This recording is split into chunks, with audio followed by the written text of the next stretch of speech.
Hello' everyone, কি খবৰ সকলোৰে? আজি এযোৰ বিৰাটেই ধুনীয়া একদম সৰু ল'ৰাৰ ধুতি কুৰ্তা ছেট এযোৰ দেখাবলৈ আহিছোঁ। মিক্স পাটৰ হয়, খুব ধুনীয়া হয় কালাৰটো।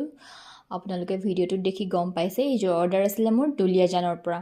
ভাবিলোঁ পঠোৱাৰ আগতে এটা ভিডিঅ' কৰি থওঁ আৰু আপোনালোককে দেখাই দিওঁ। আৰু এযোৰ আছে, মানে দুযোৰ অৰ্ডাৰ কৰিছিলে আৰু ইযোৰো মই আপোনালোকক দেখাই দিওঁ এবাৰ। আৰু নেক্সটযোৰ হৈছে এইযোৰ, মানে দুযোৰ একেটা এড্ৰেছতে অৰ্ডাৰ কৰিছিলে ককায়েক আৰু ভায়েকে পিন্ধিবৰ কাৰণে। এযোৰ ব্লু কালাৰত আৰু ধুতিটো ব্লু কালাৰত পাৰি লগাই দিয়া হৈছে। মই এটা ভিডিঅ'ত ফ্ৰক দিছিলোঁ যে, সেইটো মেটেৰিয়েলৰে হয় আৰু কাপোৰটো মিক্স পাটৰ হয়।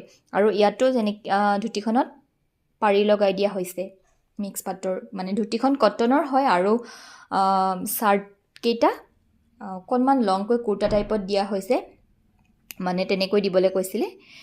এইকেইটা মিক্স পাটৰ হয়, খুব ধুনীয়া হয় দেখিবলৈ। যদি কাৰোবাৰ ভাল লাগে এনেকুৱা, যদি কোনোবাই অৰ্ডাৰ কৰিব বিচাৰে, অন্নপ্ৰাশন্ন, সৰস্বতী পূজা আহি আছে এতিয়া, তাৰপিছত আৰু মানে বিয়া আৰু যিকোনো অকেজনৰ কাৰণে অৰ্ডাৰ যদি কৰিব বিচাৰিছে, মিক্স পাটৰ ধুতি কুৰ্তা ছেট স্ক্ৰীণত দিয়া নাম্বাৰটোত কণ্টেক্ট কৰিব।